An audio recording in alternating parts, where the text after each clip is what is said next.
Shifting realities. What? I know. Crazy title. However, by the end of this video, you're going to understand exactly what I mean, and you're going to have the tools that you need in order to shift into any reality, whether that's the reality where you're, exceptionally abundant, you're in love, you are profitable in trading or in your business, whatever that may be. I'm going to literally give you the most simplest roadmap possible in order to shift your realities.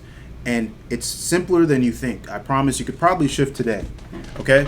So, first of all, what do I mean when I say shift universes or shift realities? Well, we'll say like this. We have an objective reality, an objective universe, right? That's governed by fundamental laws that are observable by everyone. For instance, 2 + 2 = 4.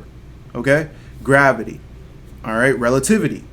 All these, things that have been proven by science, the speed of light. These are all variable, or not even variable, but like fundamental variables and things that are observed by everyone, right? And so we know that they can accept, what's the word I could say? They exist in like an objective reality. We'll say it like that, okay? But now we have our own subjective realities too, right? That's created by the engine of our mind, by the ego, right? That essentially creates narratives surrounding the things that are going on in our life, right? So like experiences. And there are variables that also construct our subjective universes, right? So like beliefs, thoughts, beliefs even being like religious beliefs, experience, genetics, upbringing, things of that nature, right? That can basically construct our reality, right? Which is just the narrative of what's going on. Even the perception of time, and this is just my belief as well, even the perception of time is something that comes from the ego and not necessarily exists in objective reality. Why do I know this? Because if you've ever been in a state of flow, or if you've ever been in a very deep conversation, or you're, experiencing time with like a loved one or even a significant other, you'll notice that like time seems to pass extremely quickly, or even not even extremely quickly, but you have no perception of time until you look at the clock and you say, oh my God, an hour has passed. Oh my God, 2 hours have passed. And then you can reorient yourself in linear time. However, in that moment where you're in flow state or you were deep into the thing you were doing, you had no perception of time, therefore it ceased to exist. In fact, even when you close your eyes and you do that and you get really in a flow state in your meditation, you can even lose your perception of space. And remember, space-time is a continuum and they're linked together, space-time. So you can even lose your perception of space and time, right? And so then where are you? What's going on? You're just there in the moment, in the present moment, which really is all that exists, but that's a whole nother conversation. The point is, time and space are things that are created by the mind and not necessarily things that exist in objective reality. It's just all of us that mutually agree that a second is this long, a minute is this long, an hour is this long, a day is this long, a year is that long. And I mean, there's, different calendars that, the world uses, and that's proof of it as well. It's just that you're raised in this system of measuring time, and so you intuitively start to believe that this is what it is. However, there are many experiences like flow state that disprove that. All right, now that we've proven that we're creating our own subjective universes, how do you shift universes? Now all of a sudden it seems or looks a lot easier than before, because now we realize if there are certain variables that construct our subjective universes, like experiences, thoughts, beliefs, genetics, then it's only a matter, like if you want to change a function, or if you want to change a matrix, you change the function, like in math. So like if a matrix is a specific environment that's governed by a function. So if you want to change the matrix, you change the function. We all have our own subjective functions. So you have to change the variables in order to change the matrix, because the variables or the terms are what create the equation or the formula that constructs your world. So you change experiences, you change thoughts, you change beliefs. It's kind of hard to change your genetics, but I think it's possible. And you can even change religious beliefs, right? But the most simplest way is to change what you focus on. Because what you focus on directly decides the universe today. What do I mean? Jesus talked about the single eye. If thine eye be single and be full of light, then thy body shall be full of light. Single eye, right? The definition or the meaning of single eye will differ depending on who you ask. Some people say it's the third eye, right? Some people say it's like an actual third eye that exists in the brain spiritually or in the mind spiritually. Some people say it's the pineal gland, right? Some people say it just represents focus, because when you focus in on something, your vision becomes singular, right? I think all those interpretations of that are valuable and right and truth, even though they may seem like not the same thing. I think they're all the same thing. For instance, for this specific example, we'll use it in the sense of focus, right? Your awareness is like a light, right? And what do I mean by that? Light, when focused, can become a laser. When it's not focused, it's sort of like a floodlight and it kind of goes out.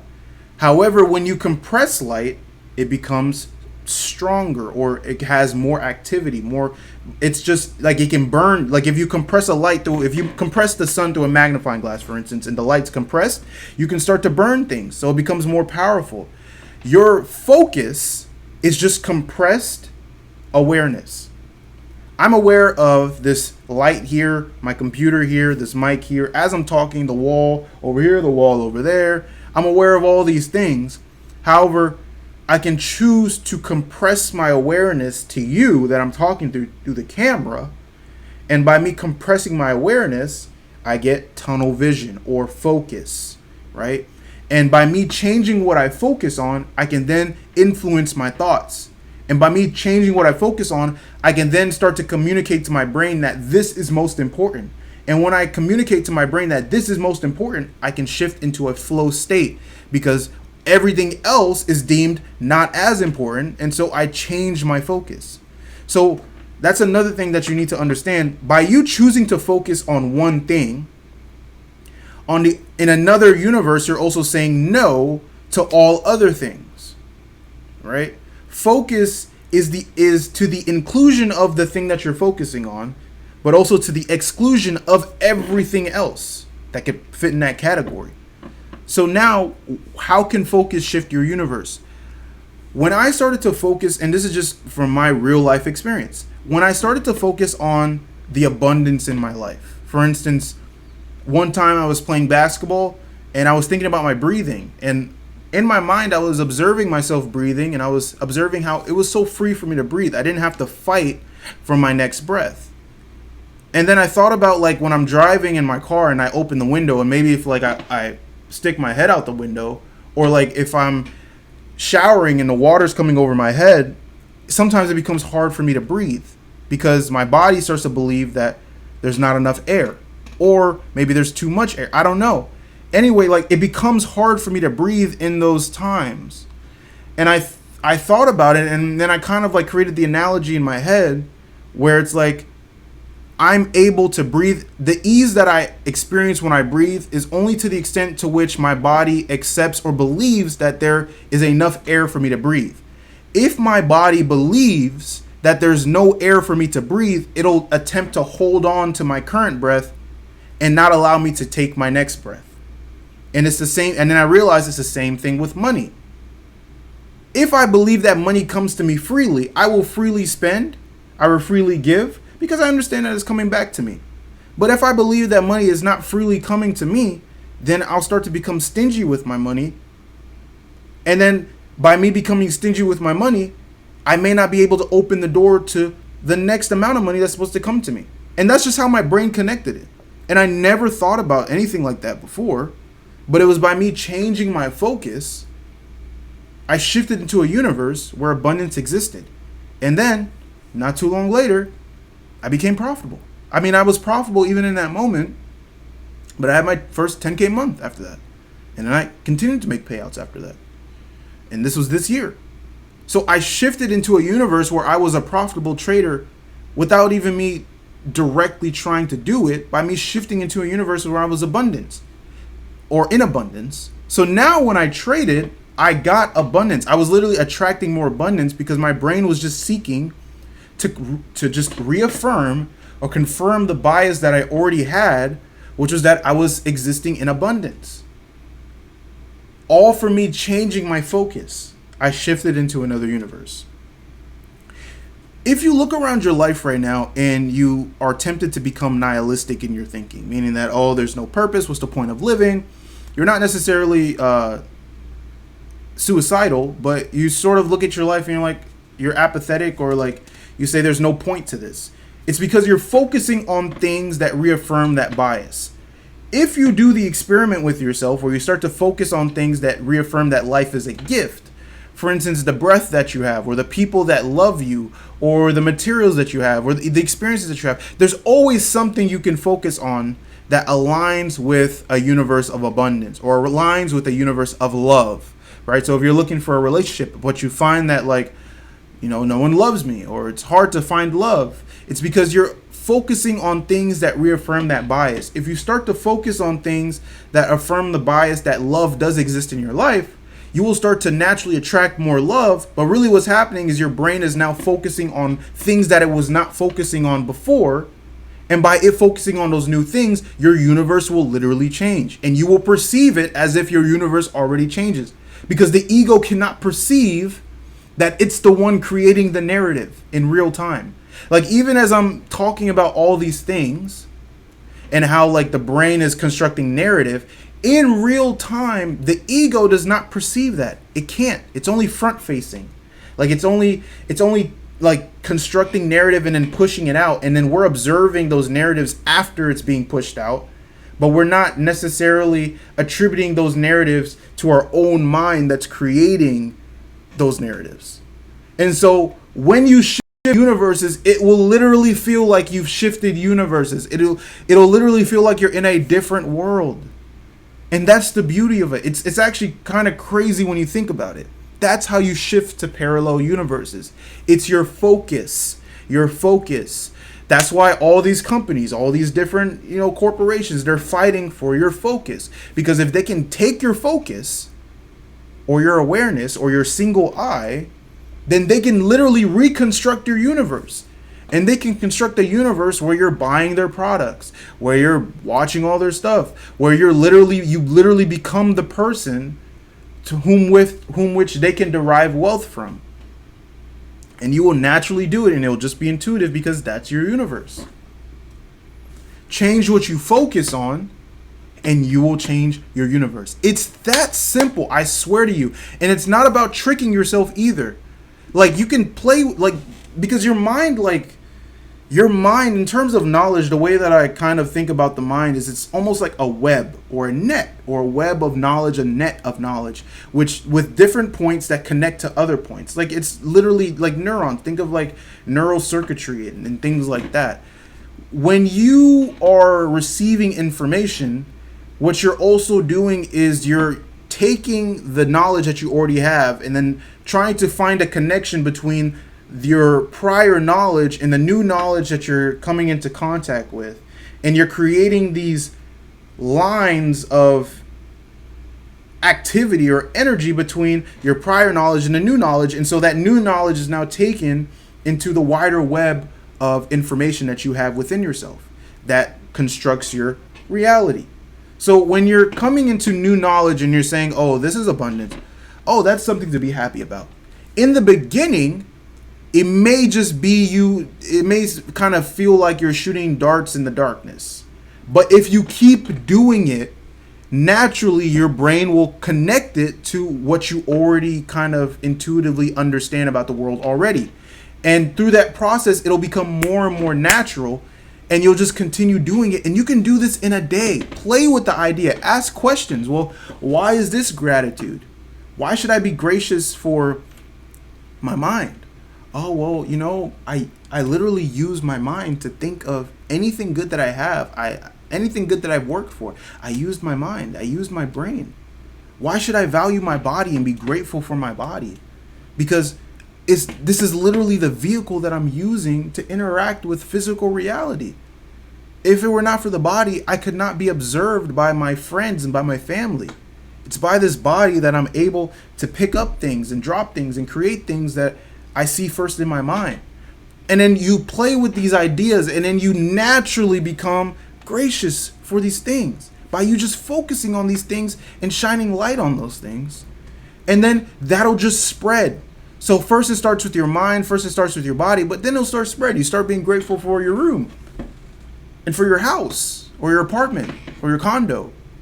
And then for the people you know, and for the things that you've learned, and for all these different things. And then before long, you're in a completely different universe that has just light shining on it.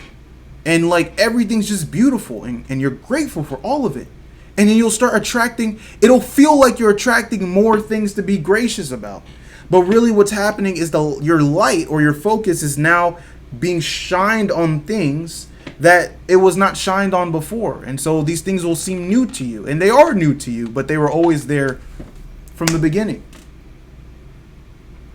But the original plan of the devil in the Bible, whether you're religious or not, just consider this, was to take our eyes away from the abundance we already had. We had all the fruits, everything, and focus on the one thing that was like, nah, we shouldn't do that. And then through that focus, convinced us that we were not already like God. We were created in the image of God, but the devil said, surely if you take this fruit, you will be like God. And then that's what convinced us. But then we lost. We actually lost. We didn't gain. We actually lost. To the one who says, I do not have, even what he does have will already be taken away from him. We said we did not have enough in the garden by us eating that tree. What happened? We were kicked out of the garden. So even the things that we already had was taken away from us.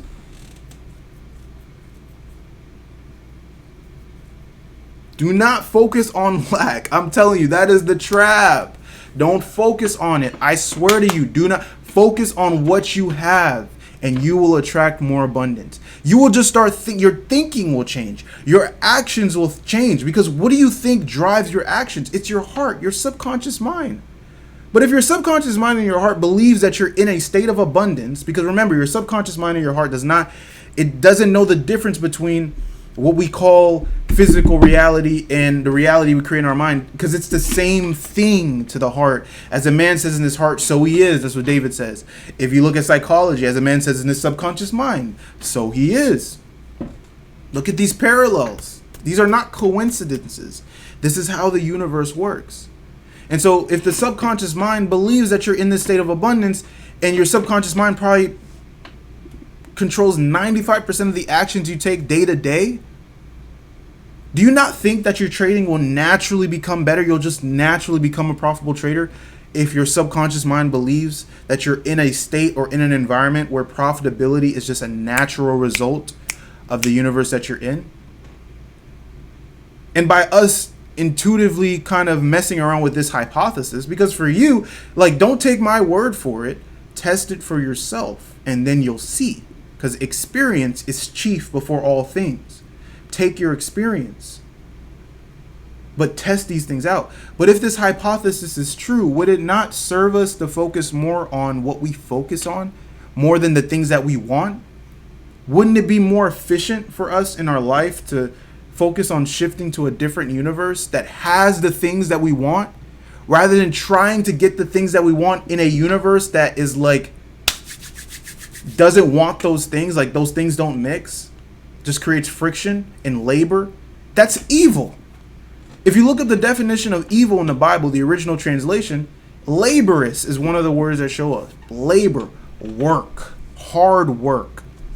It's hard. It's hard to create things in a universe that doesn't already exist there. It's much easier to shift into a universe, shift into a kingdom where all those things already exist. It's easy. It's easy. Don't say it's hard, because it's easy. It's only hard when you start to value other people's experiences and other people's opinions over your own. But if you choose to shift into that universe on your own and become that light, other people will be able to, by proxy, enter into your world and see the light that you see already.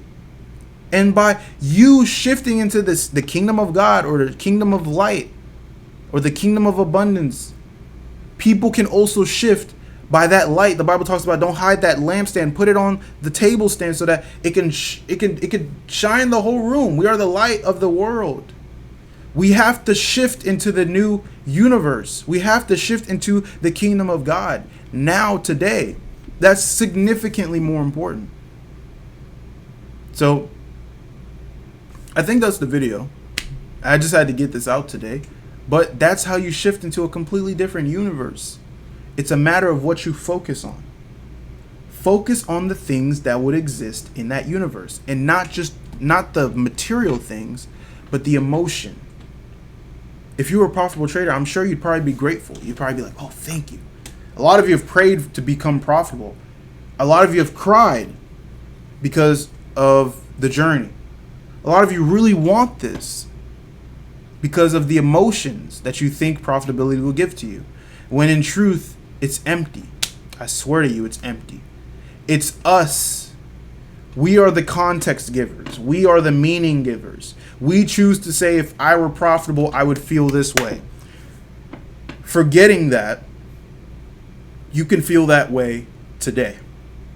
And by you feeling that way today, you communicate to your subconscious mind that I have received this thing already. I've already become profitable. And as a result, you naturally shift into a universe where you're already profitable. And you can just continuously do this for the rest of your life. There's nothing stopping you. It's your brain. It's your mind. So, that's the video. We're going to cut it there. Thank you for watching.